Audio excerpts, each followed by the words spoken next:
biasanya anak-anak hari ini? Kelihatannya ada acara keluarga. Oh iya, lanjutkan dong ceritamu yang lalu. Yang lalu kamu tanya, bagaimana caranya supaya bisa hati-hati kan? Masih ingat juga kamu ya? Sebenarnya sederhana sekali. Kalau melakukan apapun, jangan hanya fokus keuntungannya, tapi juga pada risikonya. Tapi kita kan juga perlu tahu keuntungan kita apa. Betul kan? Tidak salah, tapi jangan fokus ke situ. Maksudnya, belum dijalani, sudah membayangkan. Nanti kalau untung sekian, bisa beli ini, bisa beli itu, pergi ke sana dan pergi ke sini. Nah, mimpi semacam itu membuat kita jadi kurang hati-hati terhadap resikonya. Oke, saya paham. Tapi namanya kita nggak sempurna. Kalau terlanjur salah langkah, gimana? Saya setuju. Namanya tidak sempurna, kadang kita terlanjur membuat kesalahan. Nah, bagaimana kita bisa punya sikap mental yang baik? Biasanya kalau kamu salah, apa yang kamu lakukan? Biasanya sih, aku menyesali kebodohanku.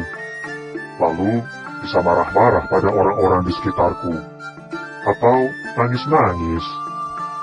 Kalau reaksimu seperti itu, apakah situasinya bisa kembali seperti sebelumnya? Ya enggak lah. Tapi dengan cara itu kan, perasaanku jadi lega. Memang nggak salah. Dan betul, perasaanmu lega. Tapi tahu nggak, proses pelampiasan emosimu itu bisa merusak yang lain. Maksudmu, kalau aku lampiaskan marah-marah atau nangis, bisa merusak yang lain? Masa sih? Coba kamu pikir, kalau kamu lampiaskan marah-marah sama orang yang tidak tahu apa-apa, kira-kira mereka suka nggak dimarahi tanpa sebab? Ya enggak lah. Tapi kan, yang penting aku lega. Ya, payah kamu. Kalau kamu egois seperti itu, martabatmu yang buruk di mata orang lain. Apa hubungannya sih? Marah-marahku yang bisa bikin aku lega dengan martabatku? Apa kamu merasa bermartabat jika orang yang kamu marahi tanpa sebab jengkel sama kamu? Dan di hatinya dia bilang, dasar orang gila. Wah, sampai segitunya ya. Aku nggak nyangka kalau orang bisa berpikir seperti itu kalau aku marah-marah sama orang yang nggak tahu apa-apa. Makanya, kalau sudah salah langkah, ya jangan dilampiaskan sama orang lain yang nggak tahu apa-apa. Coba kalau orang lain tersinggung sama kamu. Bukan hanya dibilang gila, tapi bisa dipukul atau bisa dibunuh. Yang rugi dua kali siapa? Serem juga ya. Saya baru tahu kalau reaksi saya seperti itu bisa membuat saya rugi 2 kali. Lalu, kalau aku nangis-nangis saja bagaimana? Gak ada risiko kan? Siapa bilang tanpa risiko? Nangis memang bisa bantu melepas stres. Tapi orang nangis, kalau terlalu lama, bisa sakit kepala, otot-otot kaku, dan lain-lain. Dan kalau tidak bisa mengendalikan rasa sedih, ada dampak lainnya. Oh, saya tahu dampaknya. Air matanya kering kan? Saya jadi tahu kenapa Nyonya sering teteskan cairan di mata. Pasti karena sering menangis. Ngawur, itu karena Nyonya sakit mata, bukan nangis. Nih, dengerin ya. Dampak lain dari menangis yang tidak terkendali akan membuat orang mudah sakit, bahkan bisa mati. Yang benar kamu. Contohnya apa? Aku perlu lebih jelas lagi. Kamu ingat gak, kalau setiap pagi ada nenek yang jalan kaki lewat rumah ini dan menyapa Nyonya? Ya, saya ingat. Yang pakai kebaya itu kan? Tapi beberapa hari ini nggak kelihatan lagi. Nah, itu dia. Itu contoh dari dampak buruk akibat kesedihan yang terlalu berlebihan.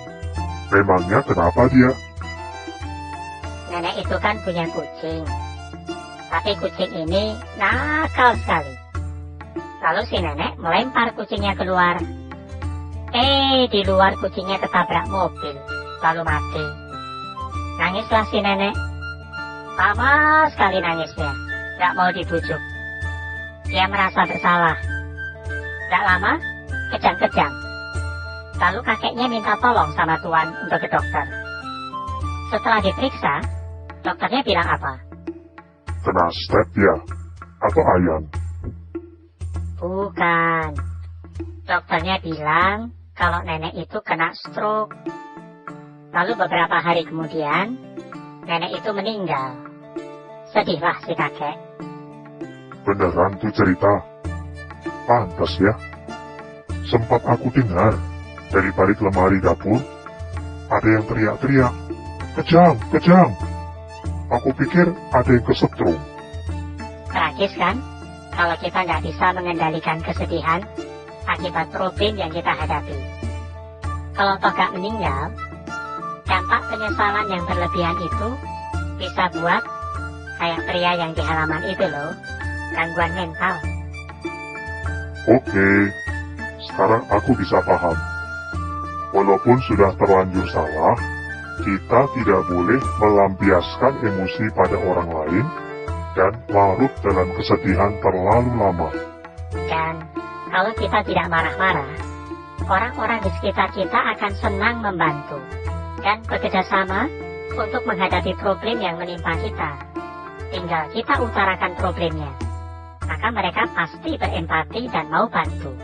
Terus, agar kita tidak terlalu sedih dan nangis, bagaimana caranya? Kesalahan yang kita buat adalah sekolah untuk lebih pintar. Jadi, anggaplah kerugian yang kita miliki seperti kita bayar uang sekolah. Berapa banyak uang dihabiskan untuk belajar dan sekolah? Apa kamu merasa rugi dan nangis-nangis uang-uang sebanyak itu saat sekolah? Ya nggak rugi lah. Tapi beda dong. Kalau sekolah kan dapat ijazah. Kalau ditipu orang, dapat apa? Hanya beda di kertas. Hasilnya tetap sama.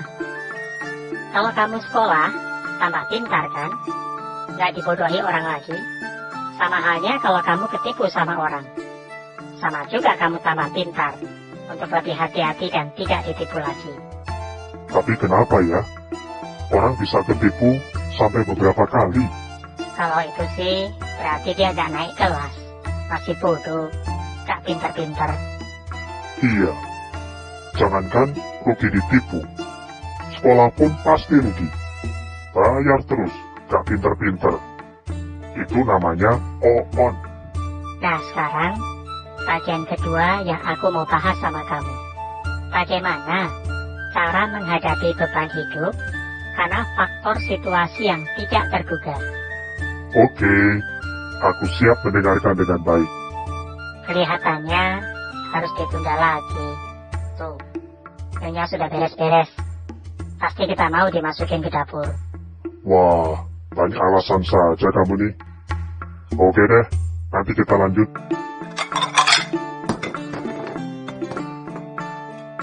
Apakah kesalahan yang sudah terlanjur dibuat memberi alasan bagi kita untuk melampiaskan dengan cara marah-marah dan menangis terlalu berlebihan? Itu bukan cara menghadapi beban hidup. Saat kesalahan sudah terlanjur dilakukan, ceritakanlah masalahnya pada orang yang Anda percayai, seperti teman hidup, orang tua, atau teman dekat Anda, dan bekerja samalah dengannya untuk memperbaiki kesalahan itu.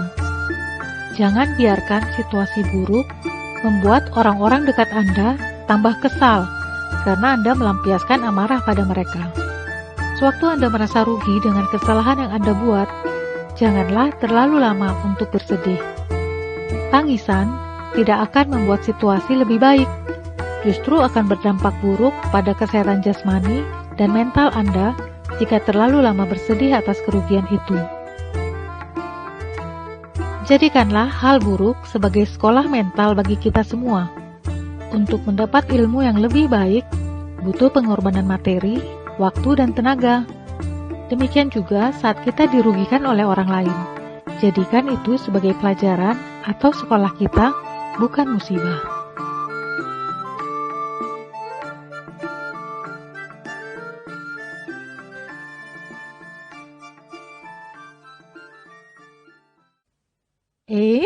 Jangan lupa klik subscribe, gambar lonceng, like, dan berikan komentar. Jika teman-teman ingin mengusulkan tema cerita yang akan dibahas, silakan tulis di kolom komentar ya. Juga bagi teman-teman yang ingin mengisi suara secara sukarela, bisa kami buatkan naskahnya. Untuk info pengisi suara, silakan hubungi kami melalui email jadilahbijakjw@gmail.com. Cerita selanjutnya, cara menghadapi beban hidup bagian ketiga.